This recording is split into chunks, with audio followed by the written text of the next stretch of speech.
Well, welcome. I'm Scott Sagan, Professor of Political Science, co-director here at the Center for International Security and Cooperation, and the director, or the chair of the Committee on International Security Studies at the American Academy of Arts and Sciences. And the reason I mention all those hats is that this is a co-sponsored seminar from the Center for International Security and Cooperation and the American Academy with both members of CSAC and the broader community and members of the American Academy online and here in the audience. And before I introduce today's speakers, I wanted to say a bit about the Academy and the origins of this book, The Fragile Balance of Terror, that I've edited with Vipin Narang, who's the Stanton Professor at MIT on leave, currently serving as Deputy Assistant Secretary of Defense in charge of nuclear and other matters in the Pentagon. Move forward, down button. So the Academy has a long history of being involved in nuclear issues and arms control, starting from the quite famous 1960 Daedalus volume called Arms Control, an idea that was at the time quite new, that instead of having disarmament or arms racing, that you could have something even among rivals to have a effort to limit arms and restrict them by agreement. And you have some of the real giants of that era, from Herman Kahn and Henry Kissinger, Paul Doty, Bob Bowie, people who are also involved in government, like Bob Bowie. Herbert Humphrey wrote an essay on arms control, a very early supporter of the idea. And through the years, the Academy has sponsored many projects, including most recently one that Chris Chiba and Bob Legvold began, published in the spring of 2020. I see Jim Timby's here. You were one of the authors for that.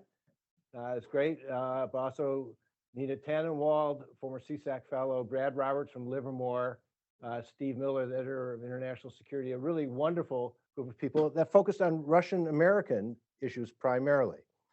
And when that happened, I was asked whether we could look at other issues other than Russian-American relations. And so Vipin Narang and I gathered a group together in Cambridge and identified what are some of the biggest issues that we want, got a group of senior and some junior scholars to agree to write not a current issues in Russian-American relations, but what are the bigger differences between the experiences that we've had over the years with arms control and deterrence and other issues that have come up. How much do new states getting nuclear weapons think about how much reliability and what arsenal size is enough? So they stole Alan Enthoven's famous book titled How Much Is Enough for their chapter. It's good to have you here, Alan. Questions about nuclear learning. Do states learn from each other or only from their own experiences? Something on command and control by David Arsenault and Peter Fever. Vipin and Heather Williams from CSIS wrote a marvelous chapter on thermonuclear Twitter. What does having social media mean for stability in nuclear crises today? One thing that I love about the Academy is not only does it attract a really interesting set of people, but because of its support, they do very good outreach. So here I'm speaking with Sig Hecker and Sharon Squassoni, to a group of congressional staffers last week. We also had a large talk at CSIS. And what makes this particularly attractive as well is that the Academy can support open access publication of both Daedalus and of books. So I hope that at least 25 of you got a free copy of the book today. If not, get online, send me a note, or just you can download it for free off the Academy website.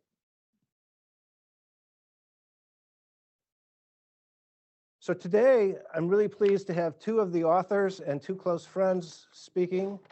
Amy Zegart will come first. She's a senior fellow here at Freeman Spogli Institute in CSAC, professor of political science by courtesy, and holds the Morris Arnold and Nuna Jean Cox Senior Fellow at the Hoover Institution. She'll be speaking first on her chapter on open source intelligence, and then she'll be followed by Rose McDermott, who's the David Mariana Fisher University Professor of International Relations at Brown. She's a fellow of the American Academy of Arts and Sciences and is a member of the Committee on International Security Studies.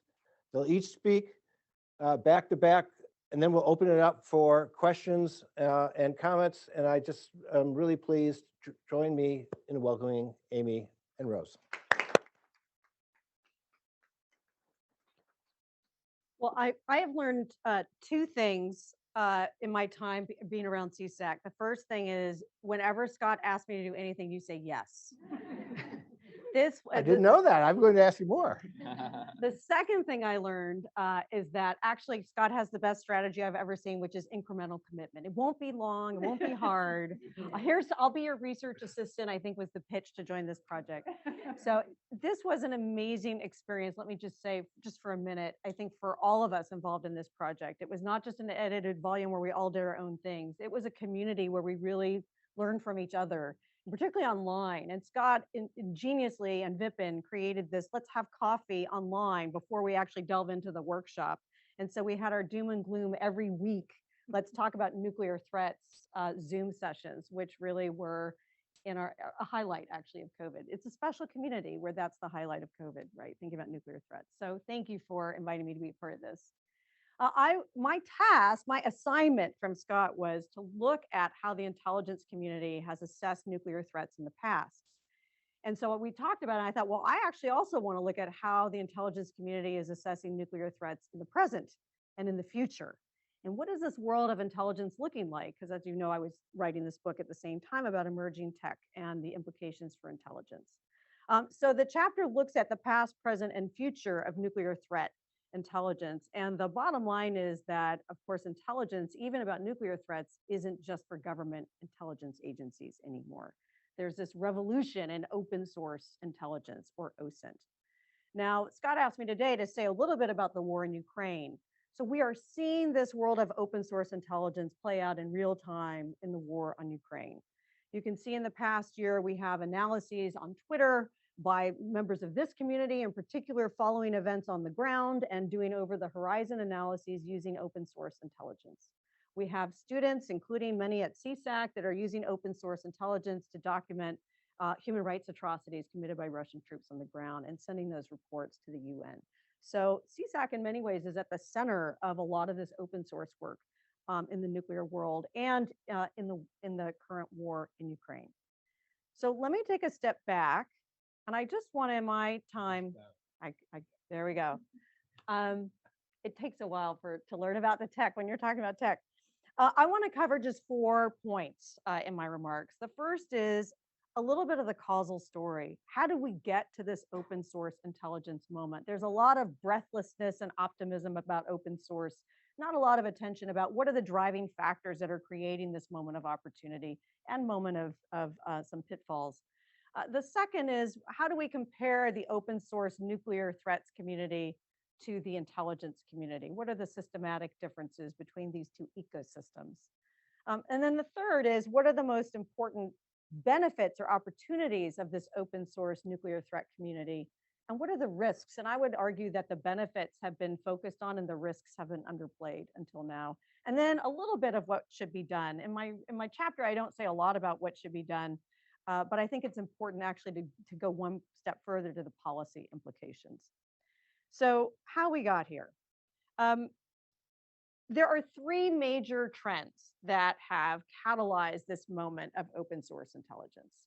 The first major trend is rising quantity and quality of commercial satellite capabilities. So this is sort of old hat for many people in the CSAC community. I think, yeah, this is the one I wanted. Thank you. But many people don't realize just how dramatic the transformation has been in the commercial satellite industry. So it used to be that superpower countries cornered the market on remote sensing, right? It was the United States and the Soviet Union. They were the only countries that had the know-how and the financial resources to launch billion-dollar satellites into space. And just a little bit of history, I can't resist sharing one of the most interesting things I learned in doing research for this chapter. In 1960, of course, the first Corona satellite ushered in remote sensing. And that satellite essentially took photographs from space, but then it had to drop canisters over the Pacific Ocean that had to be retrieved over the ocean in order to be developed. Unsurprisingly, the first 13 missions failed when they tried to do this. But the 14th mission was so successful, it revealed more about what was going on with Soviet nuclear forces in particular than all U-2 flights combined. And so there was this wonderful quote from Bud Whelan, who's connected to CSAC, who was at the time the deputy director of science and technology at CIA. And he said, it was as if an enormous floodlight had been turned on in a darkened warehouse. That was the implication of remote sensing. Well, now it's not just a floodlight, it is a running video of what's been turned on, and it's available to anyone. That's the commercial satellite revolution. Today, there are more than 5,000 operational satellites orbiting the Earth, and the estimates are there will be thousands and thousands more launched in the next decade. Now, some, of course, have resolutions so sharp they can detect manhole covers from space. Others can detect RF emissions. They can observe vehicle movements. They can operate at night through dense vegetation and in clouds. And of course, there's quantity has a quality all its own, because with constellations of satellites, we have faster revisit rates. What does that mean? You can detect small changes over time because you have multiple satellites going over the same location on Earth several times a day. So that's pretty different. So that's the first big trend driving the open source revolution. The second is just the explosion of connectivity, right? Which enables people to crowdsource and gives new tools for analysts around the world, whether it's 3D modeling or Google Earth. And just to give you some sense of this, more than 2/3 of the world is now estimated to be online. 1 billion people have come online in the last 3 years alone, right? So think about what that means for this crowdsourcing and global intelligence effort. And then the third real trend is advances in automated analytics like artificial intelligence and machine learning, which can process massive amounts of data at machine speed. So that's the how we got here part. How does the community in open source differ from the IC? And this is the slide I was waiting for. Some of you have seen this before. It's the Star Wars cantina in the open source world. And some of you may know I asked some of the leaders of the OSINT community, are you offended by being called the Star Wars cantina? And they said, no, it's a badge of honor for us. The point of it is a grab bag of people with different motivations, different capabilities. Some of them are amateurs, some of them are experts, some of them are profiteers, some of them are volunteers. It's everything, and it's not just Americans. And so just to give you a better sense of, I've showed this before, the two extreme examples, Sig Hecker on one end, we all know Sig, former director of Los Alamos National Lab. He's clearly in the expert category, working in the open source world. And Jacob Bogle at the other end, who's a coin dealer by day and a map maker of North Korea by night, right? So this gives you some sense of how wide the spectrum is of this Star Wars cantina. But if we take a step back and ask, well, how do these worlds differ in systematic ways? And what does it mean for nuclear threat intelligence? Here's what I found. There we go. So they differ in systematic ways. And one way to think about it is, what are the organizational objectives, right? In the open source world, there are lots of diverse motives. Who's the customer? It's not a national government necessarily. It could be the world. It could be their own pet interest. It could be their own organization.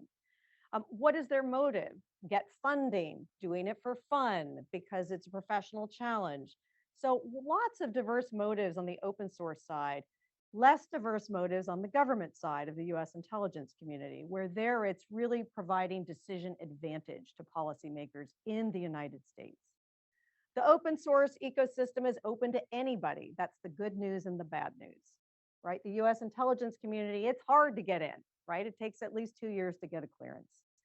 In the open source world, the backgrounds of analysts are arguably broader than the backgrounds of analysts in the intelligence community. Although I will say, I was at DIA 2 weeks ago, and I mentioned this, and I talked about SIG and Jacob Bogle, and I said, physicist, coin dealer, and in the back of the room, there was a senior official at DIA who said, well, I'm a physicist. Anyone here a coin dealer? So maybe it's more diverse than I had expected.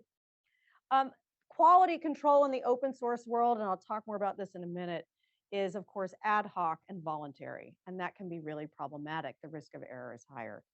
It's not to say the intelligence community is always right, but bureaucracy has its benefits. Standardized procedures for vetting intelligence, assessing source credibility, etc. And the open source ecosystem is faster than government does, right? And that's both, again, a double-edged sword. So what are the benefits and what are the risks? The key benefits of the open source ecosystem are more people, more minds to put against problems, right? More shareable information that can be shared across the US government, as well as with non-governmental organizations in other countries, and more different perspectives, right? The intuitive thought is the more perspectives you have on a problem, the more insight you can glean from having people work across their normal analytic orientations. So let me just share a couple of highlights of some of the successes of the open source system. And I'd categorize them in two ways: debunking and discovering. So open source nuclear threat leaders have debunked things that are wrong and discovered things that were not known before. And I'll just give you one example of each.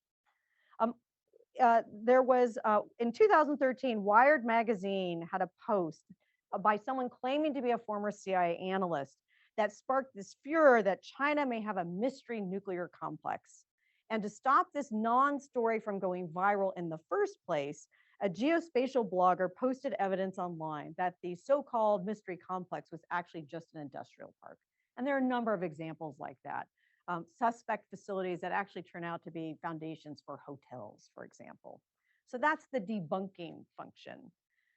The discovery successes, I think SIG and Frank Pabian and others here at CSAC have really been at the forefront of a lot of discovery for, say, North Korea's nuclear program. And I'll just give one of those. In 2012, SIG and Frank Pabian determined the locations and the supporting tunnels of North Korea's first 2 nuclear tests using commercial imagery and open source seismological information. And those assessments proved to be highly accurate when North Korea ultimately revealed the locations of those test sites, right? So SIG and Frank figured that out with open source intelligence before the North Koreans revealed it. What about the risks? Lots of risks. There are risks when information is wrong in open source, and there are risks when information is right in open source intelligence. The risk of mistake is high because there's an incentive to be fast and an incentive to be new. And when errors go out, they can go viral. And when they do, they can burn the most valuable resource in Washington, which is time, right? Policymaker time for intelligence agencies to be fact checkers of last resort for open source reports that come out. And we have examples of this in the chapter. The second risk is deliberate deception.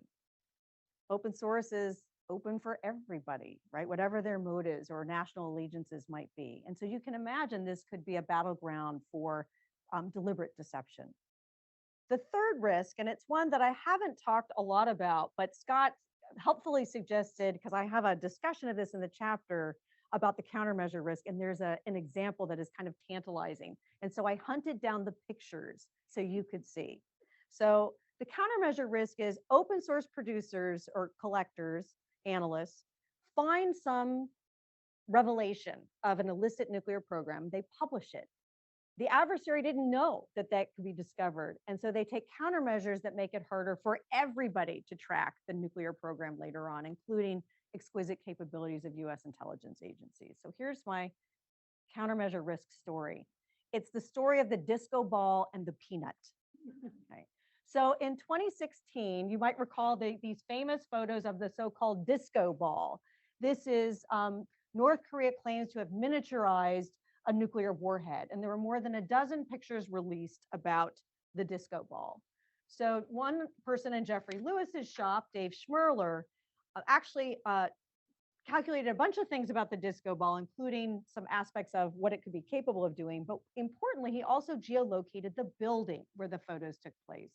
Using measurements in the room, you can see a little bit of the ceiling in this picture. There's skylights in the room. He used the skylights. He's very focused on geolocation. So he found the building.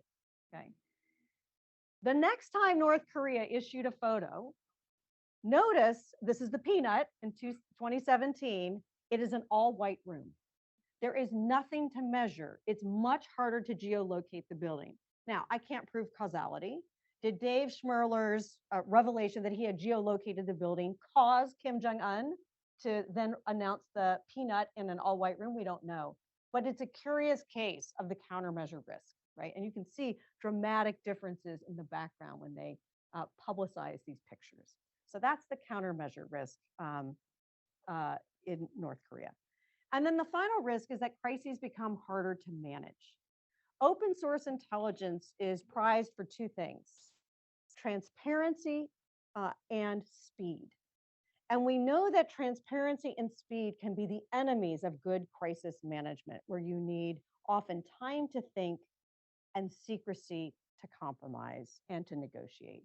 And so I have in the book this example of, and of course we love talking about the Cuban Missile Crisis. Imagine a Cuban Missile Crisis in an open source intelligence world playing out on Twitter. Imagine if open source producers found the missile sites in Cuba and publicized it to the world, what would happen? Well, we know that John F. Kennedy and the real Cuban Missile Crisis needed 13 days, not 1 day, to make the decision that he did that lowered the risk of nuclear war. Had he decided on day one, there would have been an airstrike, much higher risk of total war. Time to think led to a different outcome. And we also know a key to that successful resolution was secrecy to compromise. So you can imagine in a world where it's transparent and fast moving, you could have a very different outcome today. And then very briefly, what should we do about this? I've been arguing, and most recently in my trip to Washington, that what we actually need is a dedicated intelligence agency focused on open source intelligence. And crucially, that agency wouldn't just be about bringing more open source intelligence into intelligence agencies, because open source intelligence isn't just information. Open source intelligence is an organizational ecosystem. So what's the node of engagement? And I'll just end with the SIG knows a guy challenge. So SIG has great connections to the US government and the IAEA and around the world. His open source intelligence gets a lot of attention because SIG knows people, right? But other members who are doing fabulous work in open source intelligence and nuclear threats may not have that level of connectivity to the US government. They don't know a guy. So there needs to be a belly button in the intelligence community for engagement in a continuous and systematic way with the open source nuclear community, so that we don't have to rely on SIG knows a guy to harness the power and the insights of open source, particularly in the nuclear threat landscape. I'm going to stop there and turn the clicker over to Rose. And for those people online, please feel free to put your questions into the chat or into Q&A, right? Into Q&A on Zoom, and I'll be looking at them. But we'll start with a round of comments after Rose's talk, questions and comments from the audience here in person. Thank you so much. And I'm really grateful to Scott and Vipin for including me in this, and also for the fabulous work that Scott's been doing with the International Security Committee at the American Academy, which has been a really wonderfully informative and interesting community, as well as the one that came up around this book. So I'm really grateful. So Scott and Vipin came to me and said they were thinking about doing this the volume, and they wanted to look at this problem of new nuclear leaders of countries that have got nuclear weapons sort of after the Cold War. And my first comment to both of them was, well, what about Stalin? How is this any different than, did this not go on? Oh, sorry. How is this different? And so there are ways in which it's similar and ways in which it's different. What you'll see here are pictures of leaders who both have nuclear weapons or aspired to nuclear weapons, but also what Scott and Vipin in their introduction called aspiring personalist strongmen. So in their introduction, Vipin and Scott talk about this personalist paradox. So what we're really talking about with these new nuclear leaders are personalist dictators, the ones that have a more personalistic style. And so the question is, how does that impact their behavior, particularly in the nuclear realm? So as they say, as Vipin and Scott say in the introduction, there is this paradox, which is that these personalist dictators are more likely to want nuclear weapons and to be able to start these programs because they have fewer domestic constraints. They can sort of say, you have to do this, and then their followers do it. But the other side of it is that they're less likely to succeed in being able to build them because of weak bureaucratic structures and pathologies that make it difficult for leaders to sustain large scientific industrial projects. And we know from the work of people like Jacques Hymans and Manfred Braught-Heghammer that in the realm of non-proliferation, you get more proliferation in these personalist dictatorships. And certainly Chris Way and Jessica Weeks have also done work looking at the effect of these personalist styles on military outcomes and other things, where these leaders are shown to be more impulsive, more aggressive, and more narcissistic than other sorts of leaders. And so the question is, how does that really affect their behavior in the realm of nuclear deterrence? And what I'm going to do is talk about three aspects of it. The first is the kind of regime type and state structure in which these personalist leaders tend to operate, which facilitate the greater impact of their personality structures on the outcomes. The second has to do with how these personality factors actually have greater sway on behavior because of these structures, things like narcissism and paranoia. In particular, in this chapter, I talk about the effect of pride and shame on behavior, but that's more because those are important emotions, social signaling emotions that haven't really been examined before. It's not necessarily that they're more important than narcissism and paranoia, but narcissism and paranoia have had a lot more work done on them before. And third and last, I'll discuss the impact of these kinds of leaders on learning and how they are much less likely to be poor learners. They can't learn from their own experience. They can't learn from other people's experience precisely because of the environment in which they tend to operate. So the first part about regime types and state structures is really an argument again about how these leaders tend to thrive in the context of weak state structures. I argue that these personalist leaders are harder to deter, more prone to conflict, aggression, and needless, reckless behavior, precisely because of these contexts in which they operate. They have fewer organizational constraints like you'd see in a democracy where you might have other organs of power, a parliament, a court system, some other kinds of institutions and organizations that might constrain them, or where they have to be responsive to larger coalitions of voters, for example. It allows sort of free rein to their personality pathologies, which I'll talk about more in a second. But importantly, these are also leaders who, by definition, need to privilege loyalty over competence in their followers and advisors, because they're constantly worried about internal dissent and being overthrown themselves. And because these internal threats are privileged over external threats, they have to make sure that trusting their followers, trusting their advisors is much more important than having competent advisors. Because in many cases, competent advisors wouldn't serve personalist leaders who are intent on certainly serving their own interests over that of their communities. So when you talk about these personalist leaders who thrive in the context of weak states with weaker bureaucratic structures,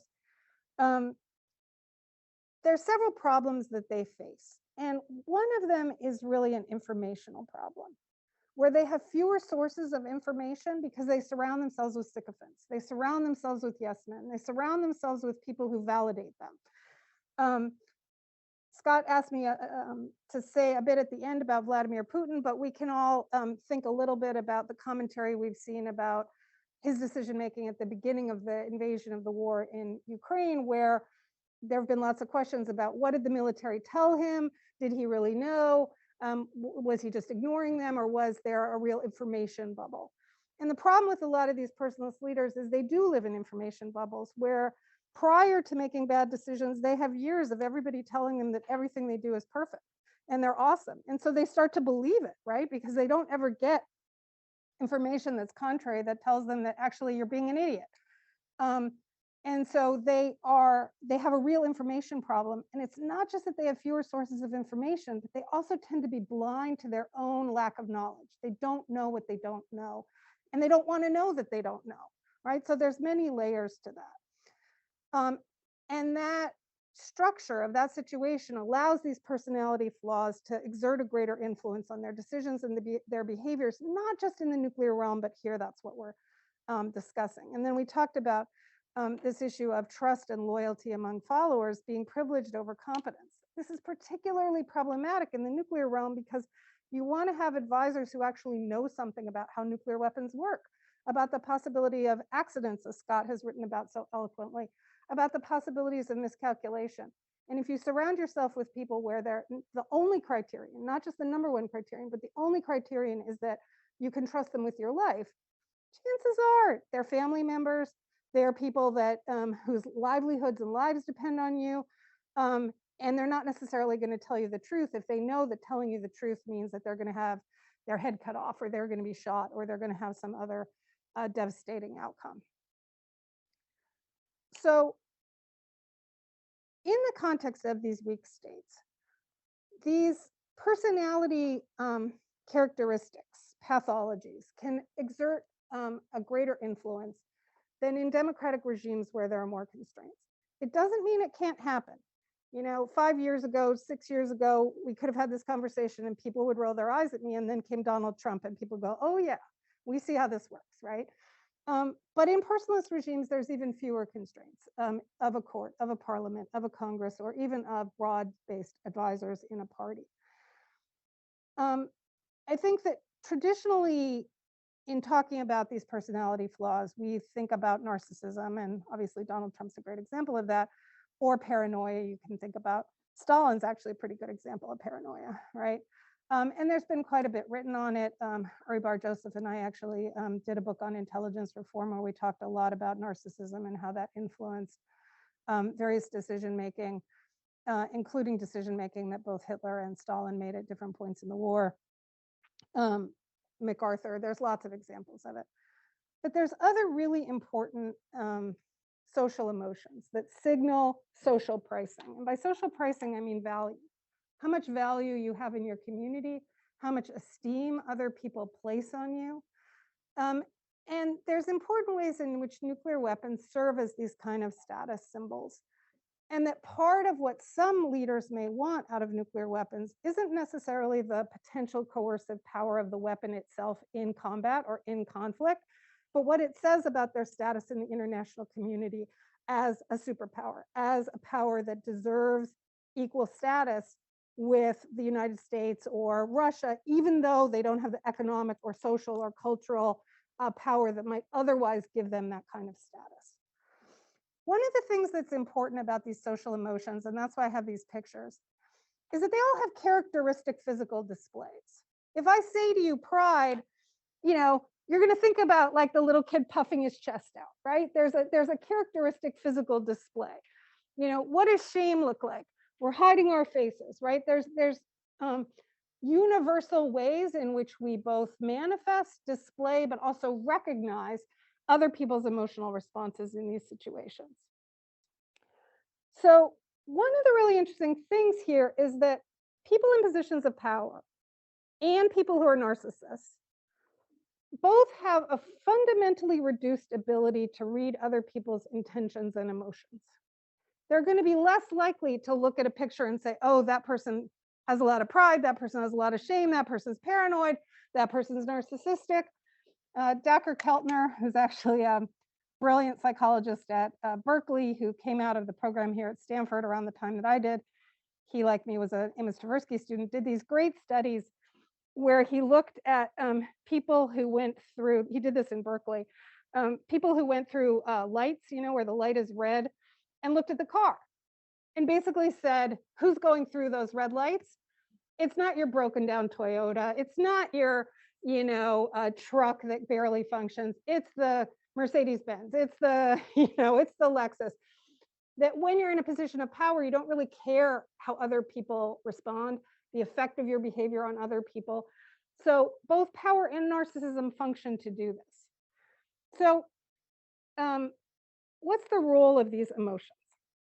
Shame is a public emotion, right? It's not a private emotion. It's very different than guilt. Guilt is something you feel internally. Shame is something that you experience because other people put it on you. What that means is that shame is a self-defense, right? To force you to recognize other people's interests and other people's values. If you're shameless, it means you don't care about other people's responses, how other people feel, how your behavior affects them.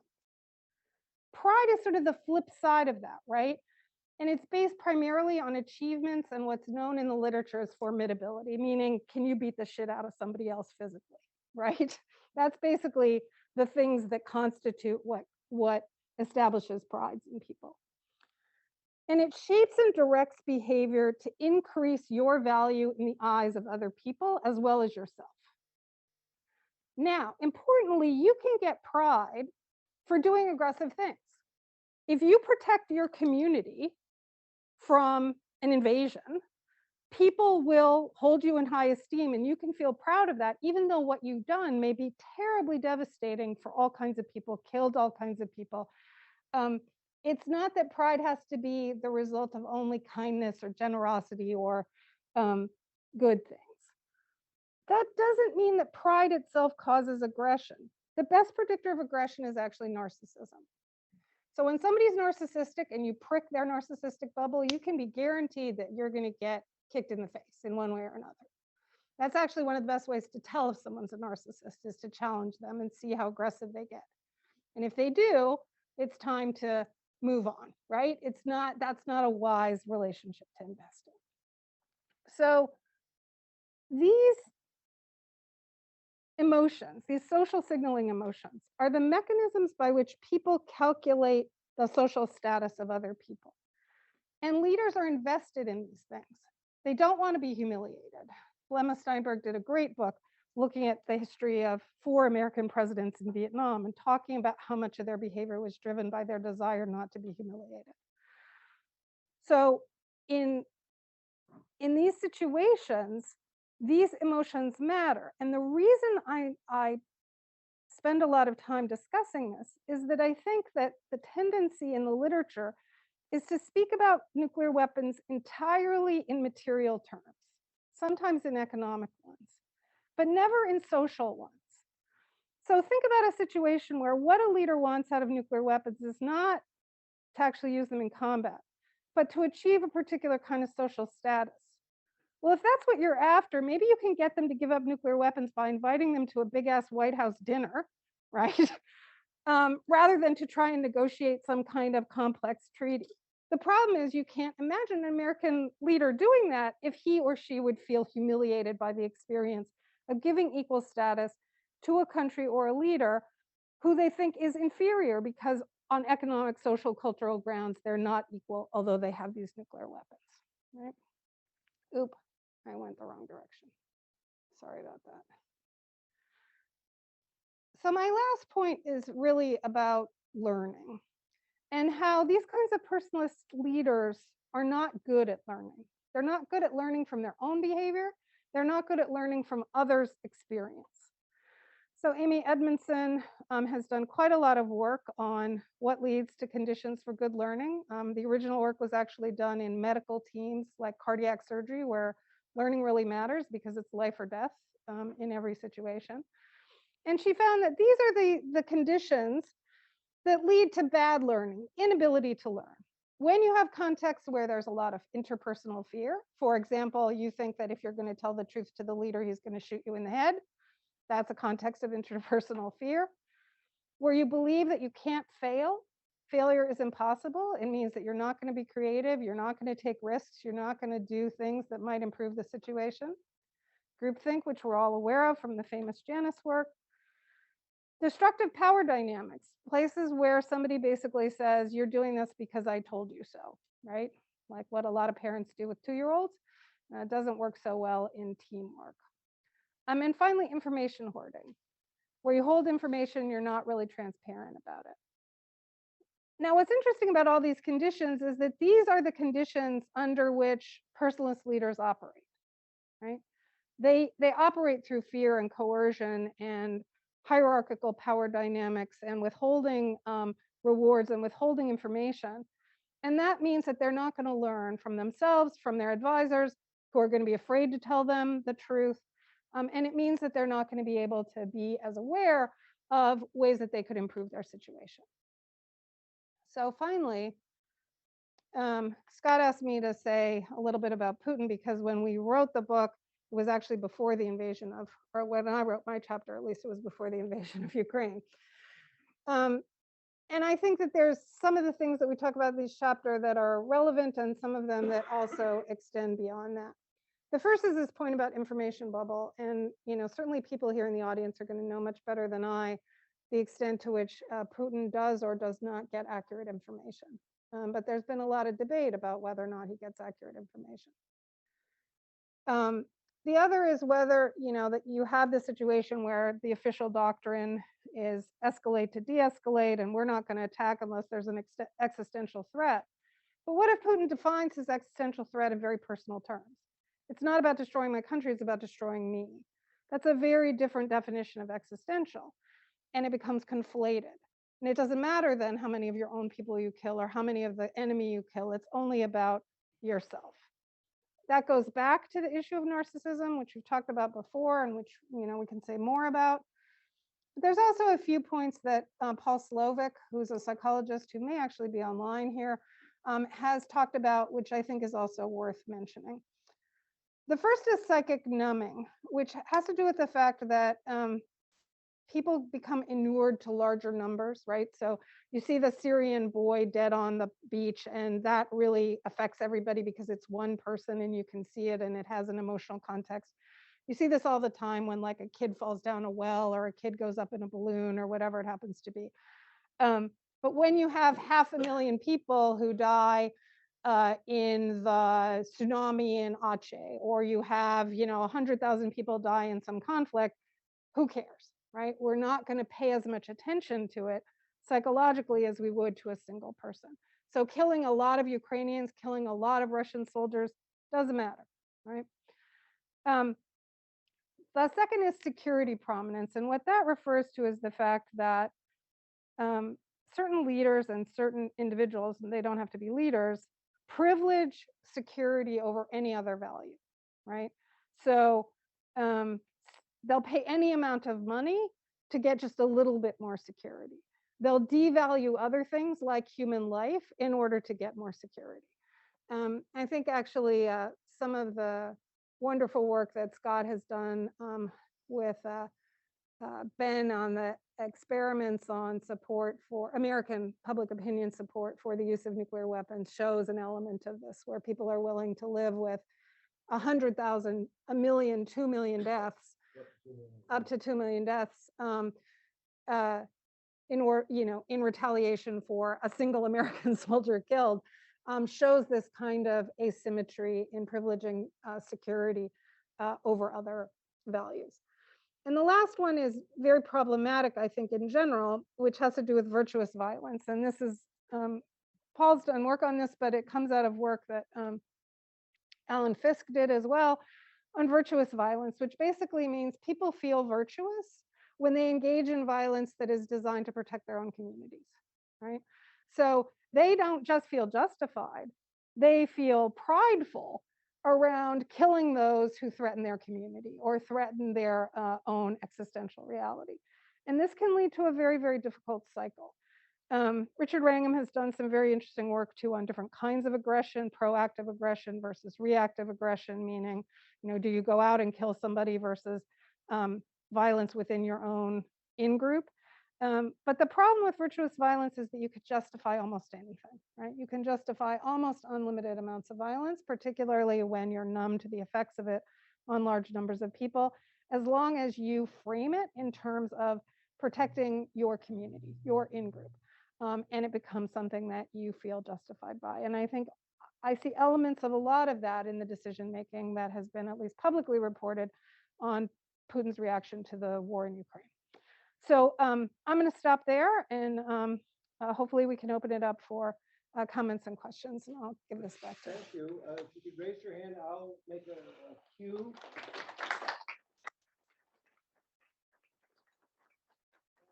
Berglund first, and then Naomi second. So if you could pass the mic.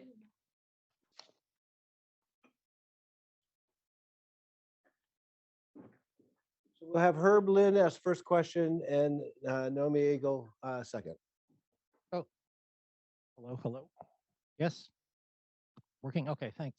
So. Yes. Okay. Thanks to both of you for a wonderful presentation there. Rose, my question's for you here. You've described a bunch of factors that affect the decision making of personalist leaders. Does how and to what extent does the understanding those factors lead to ways of influencing their decision making processes, which you didn't talk about very much at all? Yeah.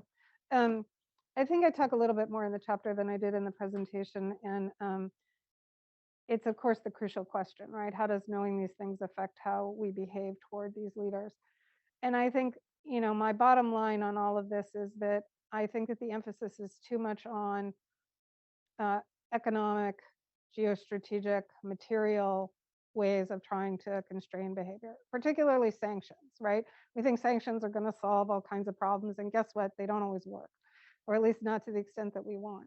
And I think it's because we're blind to a major source of influence, and that recognizing the importance of these issues around status in particular allow for the possibility of other forms of intervention that we have not tried or that we haven't thought about, and that we're unwilling to do for our own, right? This is a mirror imaging thing for our own issues around our own status, right? And that it's not a material thing, but it is, I'm going to be an evolutionist for a moment. We have millennial history of humans behaving around these kinds of things in ways that show you that status is more important than material reality when survival is at stake. Because before you had police, before you had hospitals, before you had insurance, the only thing that's going to help you survive is other people. It's the only thing. And once you take material reality out, you're in a war zone, you can't go to the store and buy your food. The only thing that matters is other people's willingness to help you. And the thing that predicts that, the thing that negotiates that is pride, status, social status, shame. And that really matters. And that's what we can manipulate, and no one is thinking about it. No one's talking about how to do those kinds of social interventions. I'm not sure it's the right answer, but it's the way I think about it. Those could have been good things that Trump acknowledged. To a degree, I don't think that the way that he did it was, yeah. But I think, well, yeah, because, right, because if that's what he was after, right? If that's what Kim was after, yeah.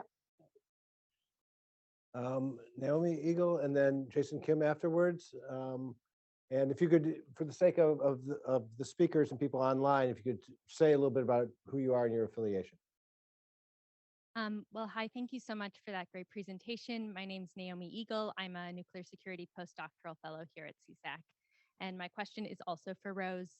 I wanted to ask you more about the public nature of both shame and praise, which I agree with, I think makes a lot of sense.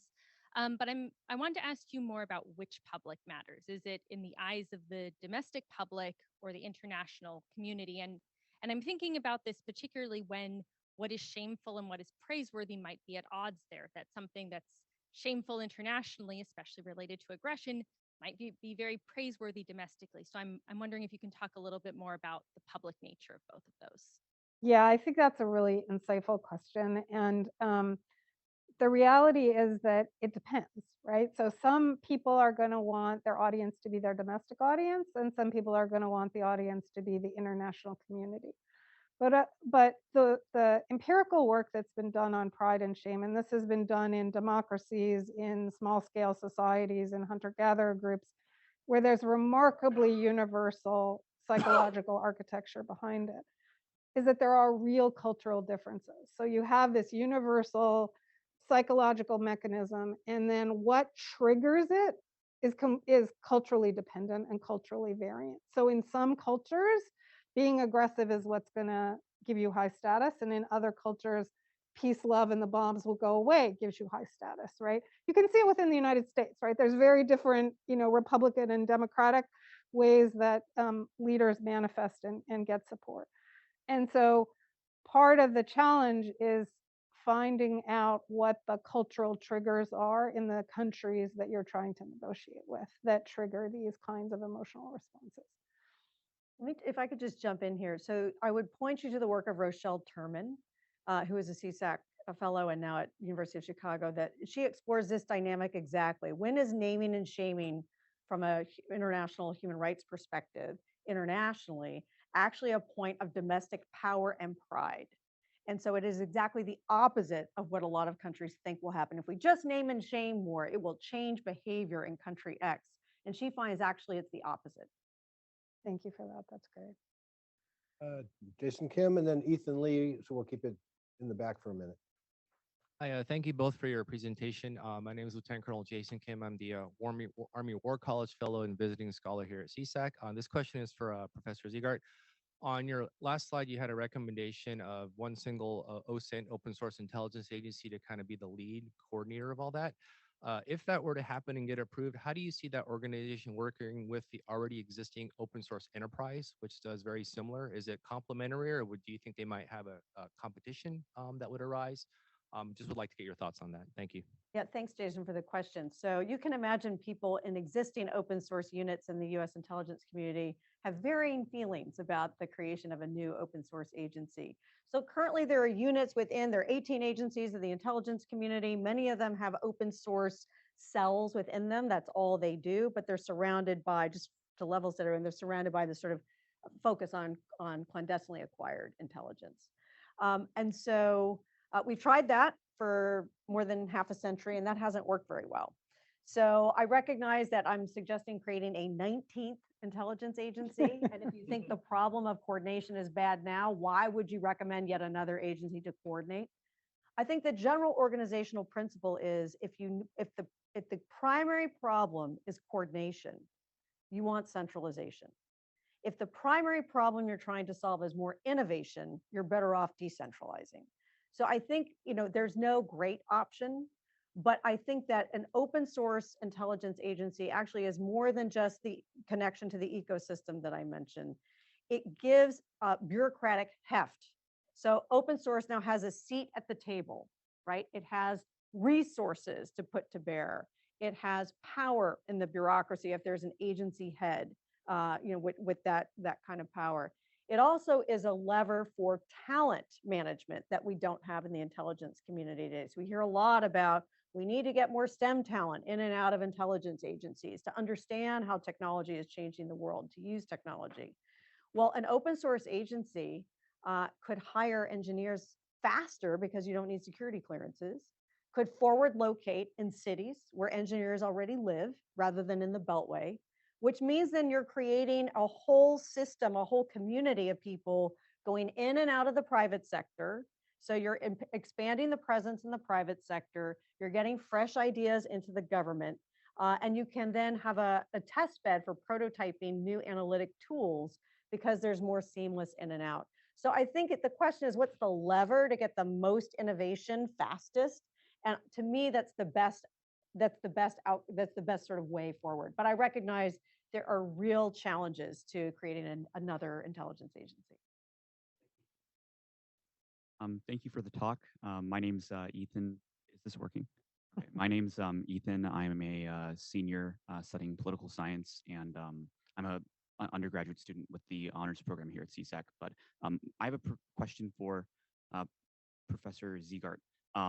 I guess when you're looking at kind of this new ecosystem of privately owned constellations of satellites versus these more exquisite, kind of larger systems, what's the importance now, or what's the right mix? How should policymakers think about indigenous government capabilities and platforms versus these constellations? And I guess, for example, with Iran's attack on U.S. military on Al-Assad Air Base in Iraq in 2020 after the killing of Soleimani, does that like highlight some of those concerns, or what lessons can we take away from that?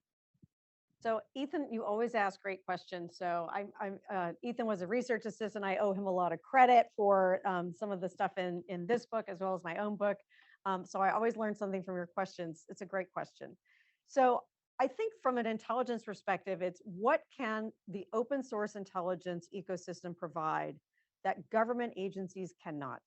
So you don't want to reinvent the wheel, right? What could be outsourced to responsible providers in that community so that intelligence agencies, even though they have $90 billion budget, they can't cover everything.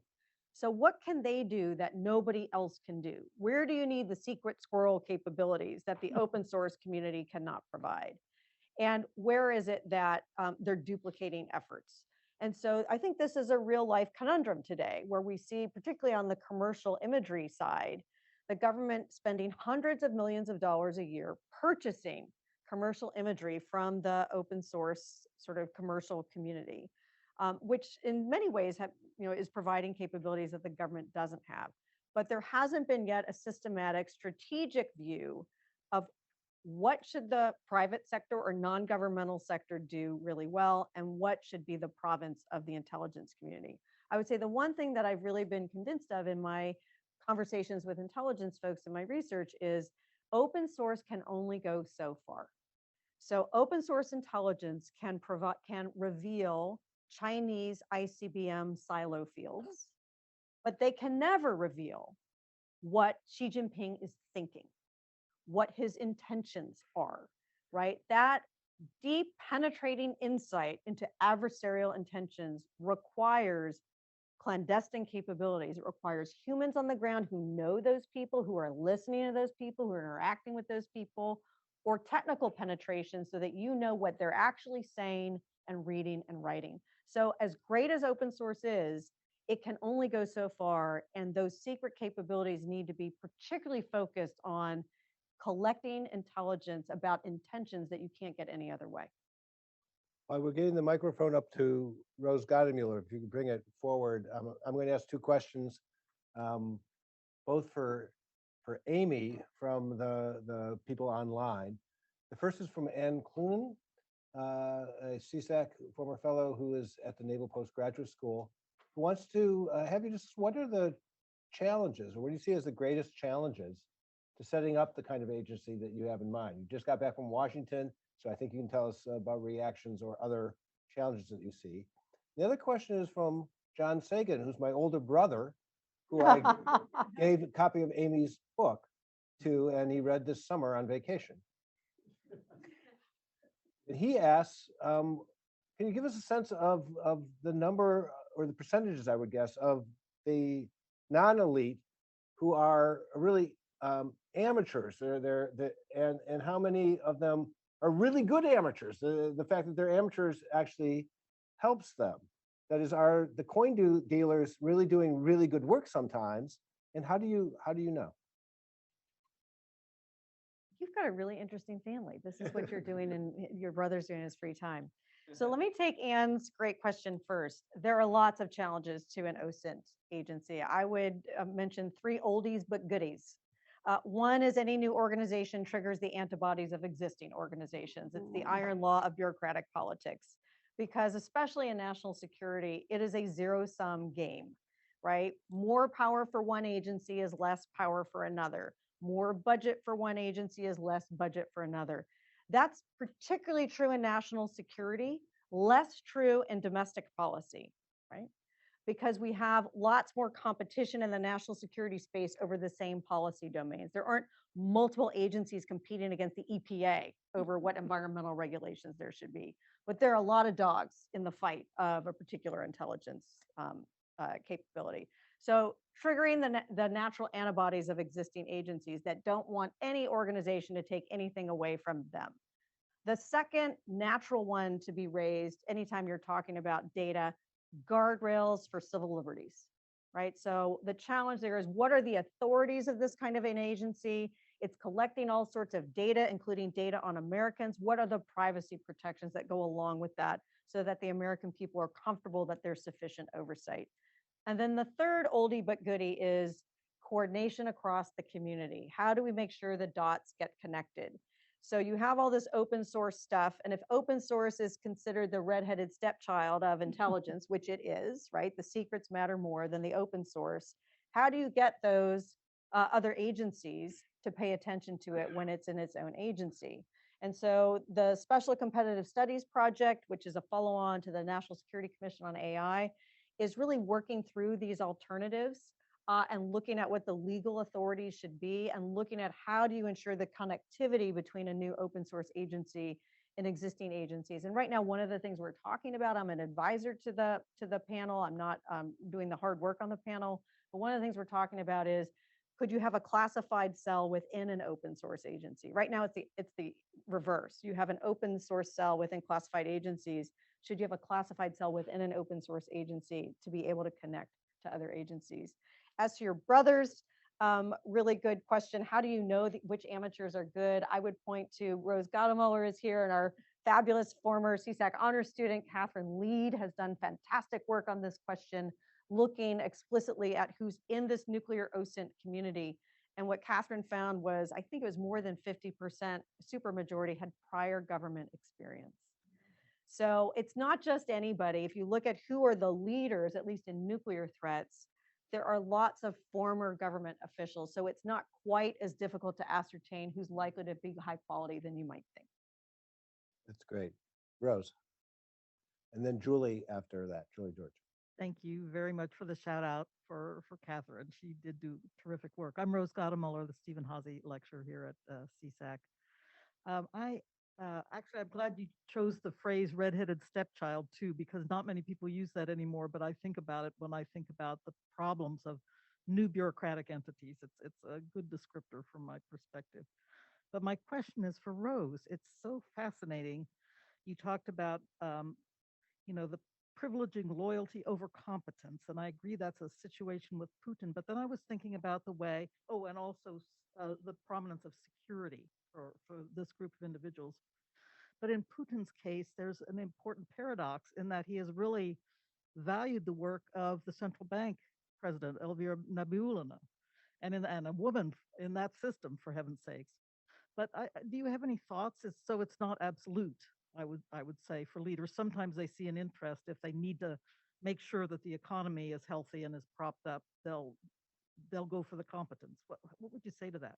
Yeah, I mean, I actually think my initial response is that the answer to your question is in your question, which is that when there's an issue like the economy that is understood to be existentially important, sometimes those leaders may choose somebody. But I also think that in those situations, they may want somebody competent, but they're not going to choose somebody who's disloyal, right? So they're not going to choose somebody that they don't feel like they can trust. So they'll try to merge competence with some kind of trustworthiness, but they'll consider competence more. But oftentimes you see other kinds. I mean, I think about the Taliban here, right? Like they're making a bunch of decisions now that are clearly against their own economic interests. They're basically cutting off all forms of humanitarian aid, which account for something like 90% of the food in the country, to make sure that women have no anything, right? No freedom, no support, no ability to work independently. And so that's a situation where they're actually privileging a set of values that look, crazy by Western standards, but make sense within their own value structure. We can disagree with that value structure, but that's the value structure they're privileging. And so my sense is that it's exactly what you say. It's not absolute. It's not in every circumstance. This is always what's going to happen. But the majority of the time, leaders in personalist systems not just privilege people they can trust and people that are loyal, but often family members. Like if you look at Kim Jong-un, it's his sister, right? You see people where there's blood ties, and so they feel like that's more trustworthy, although, he's also killed family members. So it's not a guarantee, but his loyalty is different than loyalty directed toward him. So it's not 100%. It's just that on average, you're more likely to see that than in democratic systems where there's more, to use Amy's phrase, guardrails, but also more constraints. Julie George next. Hi, my name is Julie George. I'm a predoctoral fellow here at CSAC and at the Institute for Human-Centered AI. Thank you to both of you for this really great presentation. Amy, I have a question for you. As you discussed about the open source Intel community and how there's this voluntary informal peer review of this flood of information, I'm wondering, how do we incentivize people to do such work to a high quality standard when objectives may not align with intelligence community standards? So there's a lot of interest, and there's a lot of interest in this community around ethics. And it goes beyond just quality control. Even if you know that what you're producing is accurate, what is your responsibility to individuals that may be put in harm's way, to individuals that are reviewing, in the case of Alison Puccione's team, like graphic footage? Is there vicarious trauma to the team that's reviewing the open source intelligence imagery of human rights atrocities? So I think there's a lot of concern, not just about how do we instill quality control mechanisms, training, et cetera, but what does it mean to be ethical when you're an open source intelligence leader? Now, there are discussions inside the intelligence community about this too. What does it mean to be ethical and work for the US government? And those conversations are usually about individual senses of morality. There isn't, to my knowledge, a specific training program about ethics and intelligence. But I think there is a broader conversation about that. The Stanley Foundation has been really leading in a number of workshops looking at ethics and open source intelligence, particularly in the nuclear threat space. And that's an area of great interest. I wish I had an answer, right? It's ongoing conversation. While you're passing it over to Cameron, I'm going to have a few questions from the online group for Rose. Okay. I want to write them down, and we're going to ask a couple. Thank you. First from Len Weiss. Can you give us a sense of how to compare the dangers of groupthink, which many people have argued led to Bay of Pigs and bad decision making in Vietnam, compared to the personalist dictators phenomenon that you're talking about? How do you compare those two? Which is worse and why? Paul Slovic asks, aren't all leaders prone to numbing, security prominence, and virtual violence? Are those things that are tied to personalist dictators in a more powerful way than they are tied to other people? And then Ann Clunan again says, what does this mean about Putin accepting defeat? Do you want me to respond, or did you I want? want you to respond. No, Okay. those are the three. So the first one about groupthink versus the aspects of the personalist thing that Len Weiss raised. What's interesting is that the groupthink literature, which started out, the original thing was Irv Janis's work in '73, got kind of debunked within psychology later because it was understood to really just show one part of polarization. And it sort of got transformed into what is called group polarization. So when you're in a group, people tend to shift more in one direction than another, but it's not always in the direction that groupthink used to say. So it's not necessarily always more risky. Sometimes it's actually more risk averse. So I think that groupthink can constitute one of the pathologies that is exacerbated by personalist dictatorships in weak state systems. And so I think that it's part of it, but I think that the components that I'm discussing are broader. So it includes groupthink, but it is not limited to groupthink. To Paul's question, obviously, Paul's exactly right. These are not psychic numbing, virtuous violence, security prominence, as he has done the work with, is not limited to personalist dictatorships. But I would argue that the influence of these factors is greater on behavior in personalist dictatorships because there's fewer institutional constraints than there would be in a democracy where there'd be a parliament or courts or even a broad civil society where there's pushback, protests in the street kind of thing. But absolutely, it's something that I think is, as Paul has demonstrated, pretty universal. And I look forward to having longer discussions with Paul about that. As to Ann Cloonan's question about Putin accepting defeat, I wish I knew the answer to that, and I'm not going to pretend that I do. I mean, I know there's been a lot of discussion about like the war isn't going to end until Putin dies, and then on the other side is this discussion that says he can just declare victory and go home, right? And so I think that a lot of it has to do with the extent to which he can retain personal control over those individuals who control the instruments of power, particularly the military. To the extent that he can retain control, he'll not have to accept defeat.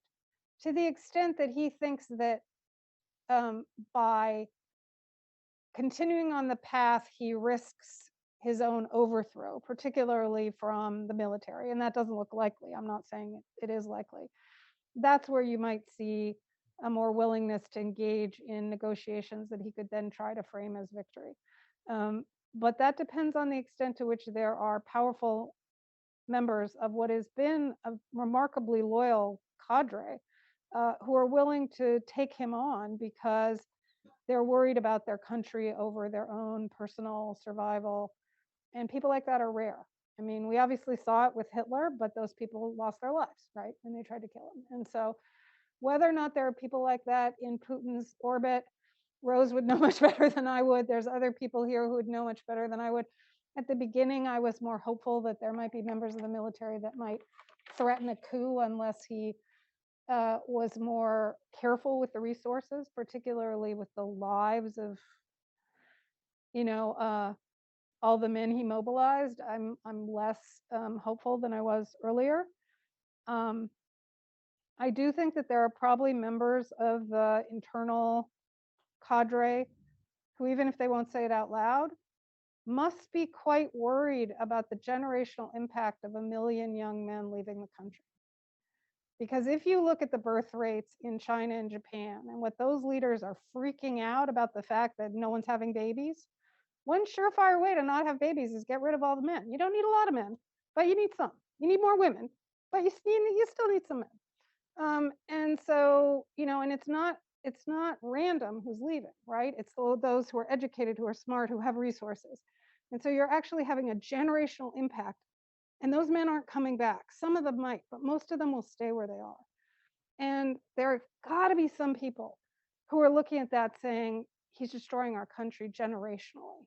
And whether or not they're willing to risk their lives over that, again, there's going to be people here who know that much better than I do. But that's my concern.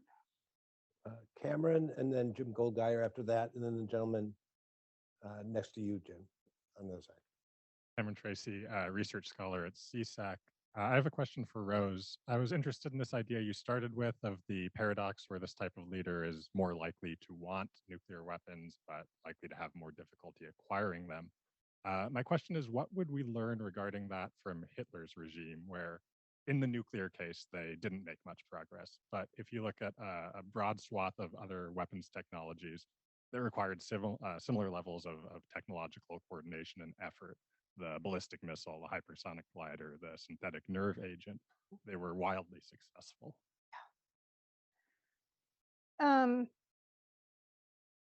What's interesting about the Hitler case is that part of the reason he wasn't so successful with the nuclear stuff was that his own prejudice against the Jewish community is precisely what hampered him, right? Because a lot of the Jewish scientists who left were the ones who then went on in the United States to build some of the infrastructure of those weapons. So that's one way in which his own biases undermined him. And I think that that's a common thing. It may not necessarily always be around ethnic profiling, but I think it's very common that our lack of awareness around the biases that are influencing our behavior undermine our own best interest.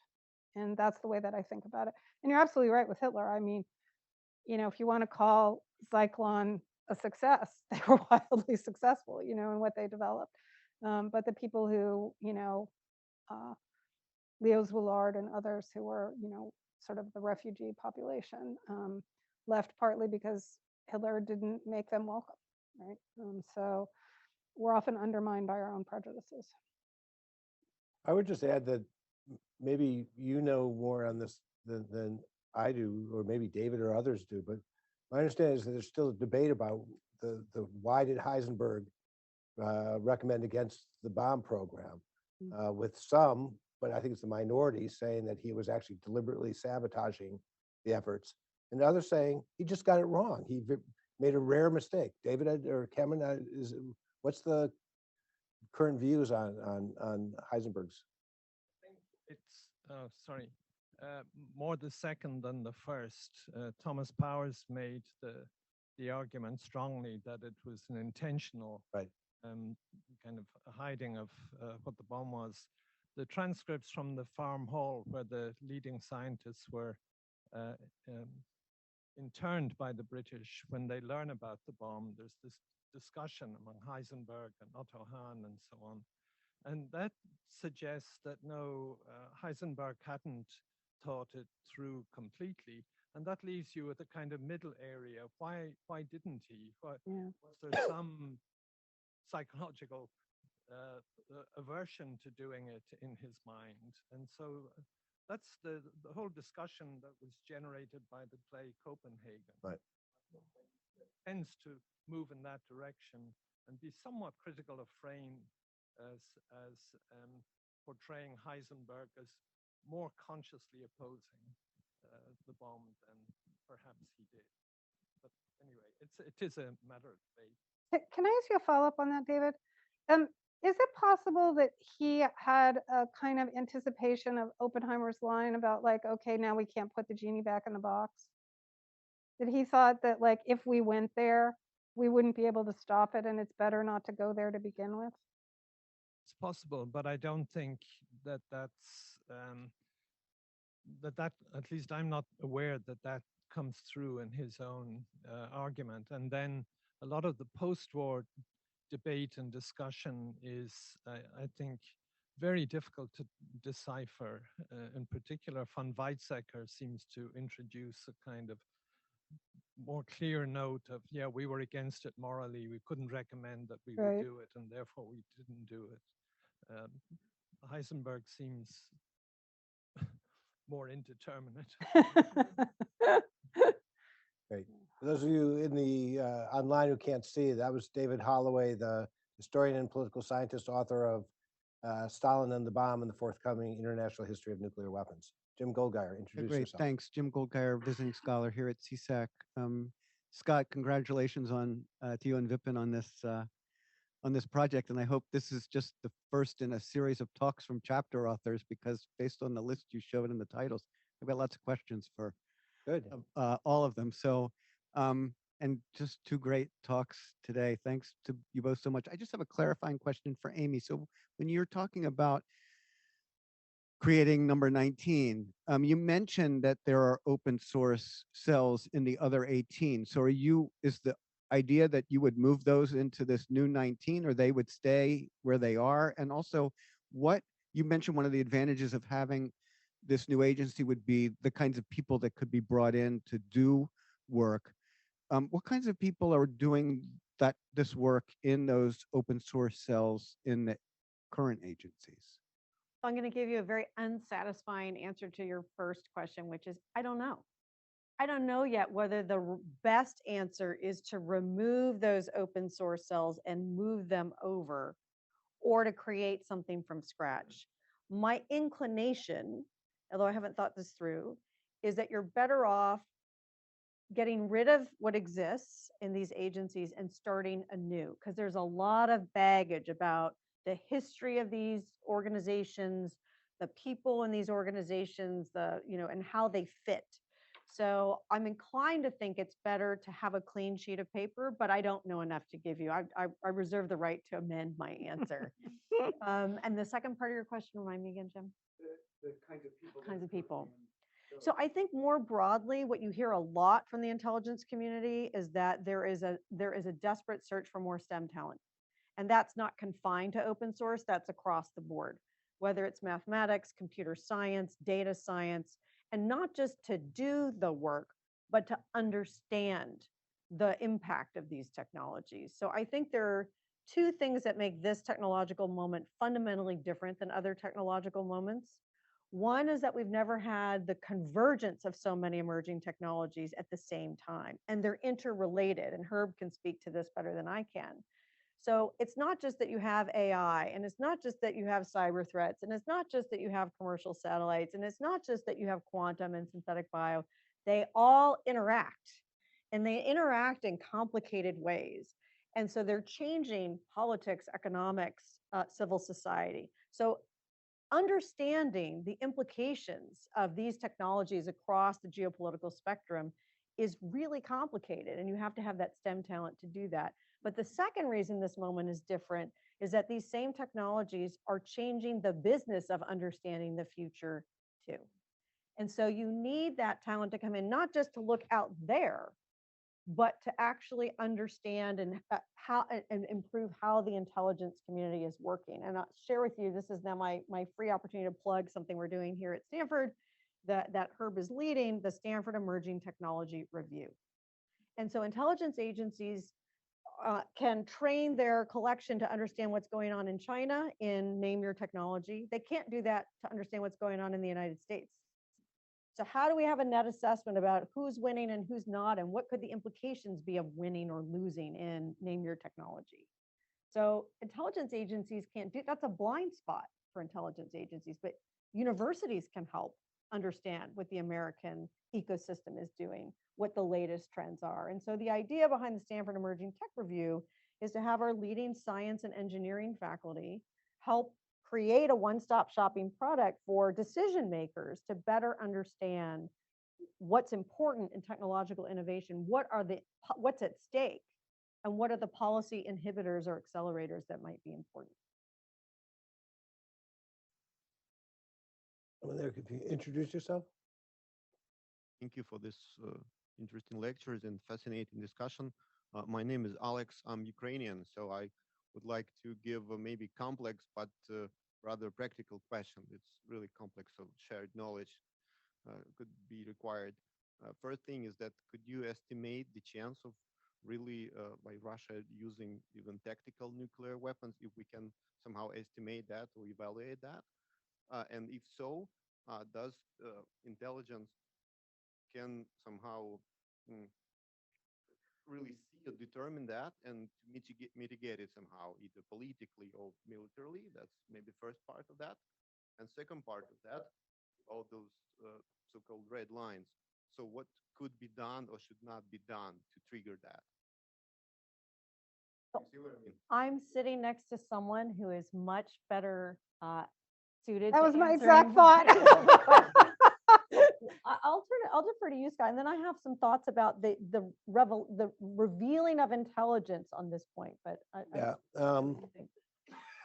I've been worried by what I've seen both inside Washington and elsewhere about claims that we've successfully deterred Putin. His most recent comments on nuclear threats were backing away from things he said before. And a number of people privately in Washington have talked about, well, that's good because we got Modi or we encouraged Modi and Xi to make comments. Others have said, well, it's what senior officials said to their counterparts and passing on messages. All that may be true, but I think it's premature to claim that. In fact, ICANN, the people behind the the treaty on the prohibition of nuclear weapons, have claimed that they deterred Putin by creating mass movements against nuclear use that influenced him. I think it's way too premature to say that he's been deterred. I think the Ukrainians are doing a lot by not giving them good targets for nuclear weapons. For me, it's kind of insane that you basically to target your own territory, like wires are close to that. That sounds insane, but it's tactical, I don't know, not military. Yeah, so there are tactical uses of nuclear weapons. I was worried during the fight for Mariupol Yeah. because that would have been a good target for a single nuclear weapon. People have talked about demonstration strikes. I don't think that's plausible. I don't think that's very likely because he doesn't need to demonstrate his capability. And I think using a nuclear weapon that doesn't kill anybody demonstrates lack of resolve rather than a lot of resolve. But I was most worried, other than the Mariupol incident, when he made the claim that the United States set a precedent for the use of nuclear weapons against a city, and that it helped end the war. And that was suggesting a danger that he at least had in his mind as a precedent. And I don't know what Bill Burns said to the head of FSB or what Austin said, the chief of the general staff, or the minister, or Shogun, the minister of defense. But I hope they said, yeah, that's right. We did end the war partly through the use of the atomic bomb, but Japan couldn't strike back. Ukraine can, and we will ensure that they could do so. So I would just add to what Scott said from the intelligence perspective. I think the administration, we won't know what the private communications are between Director Burns or other policymakers, but we do know that this administration is using the declassification of intelligence in a different way than they have in the past. And so there's a broader strategy that you can gain national advantage by revealing intelligence, not just by concealing intelligence. And I think we see this. I think the timing is very interesting that after it was declassified, the communications of the Russian generals talking about, we're thinking about using a battlefield nuclear weapon, that was revealed by the intelligence community. Not long after that, Xi Jinping made his statement. I find that timing very interesting. It's really interesting. I mean, I would that's technically possible to engage with them, how to understand that something's going on around this tactical nukes or whatever nukes, right? That was one thing. Well, I think openly share it with the public, but just knowing it precisely and quickly, right? Well, I think in this case, it was sharing with multiple audiences. We know that these conversations are happening, and you should be concerned that the Russians might actually do this. And so it's getting that narrative out, backed by the intelligence community. And it's also imposing costs. I think it's imposing costs on countries like China. You better say something, or else the world is going to think that you approve. So I think this is speculation on my part. I don't know from the intelligence community if that's a strategy. Kind of preemptive thing, but it's not the actual. It's not based on it's based on some facts on the ground. This was based on intercepts of conversations, not on seeing movement. And thus far, I don't think we've seen any movement of nuclear weapons outside of the garrisons. But as Rose has pointed out in a couple of things that she's written, that there have been an attack on Engels Air Force Base, which is widely believed to be a storage site for nuclear weapons. The Ukrainians didn't attack the storage site; they attacked bombers, but nonetheless, that's a new development. And yeah. It's 5 o'clock, so I apologize for a handful of people in the room who didn't get to ask their question, and to a number of people online for whom I wasn't able to ask their question. But I just wanted to announce, I think the books may be gone. There may be some others outside, but we do have wine and cheese as a reception. And join me in thanking Amy and Rose for this fantastic discussion.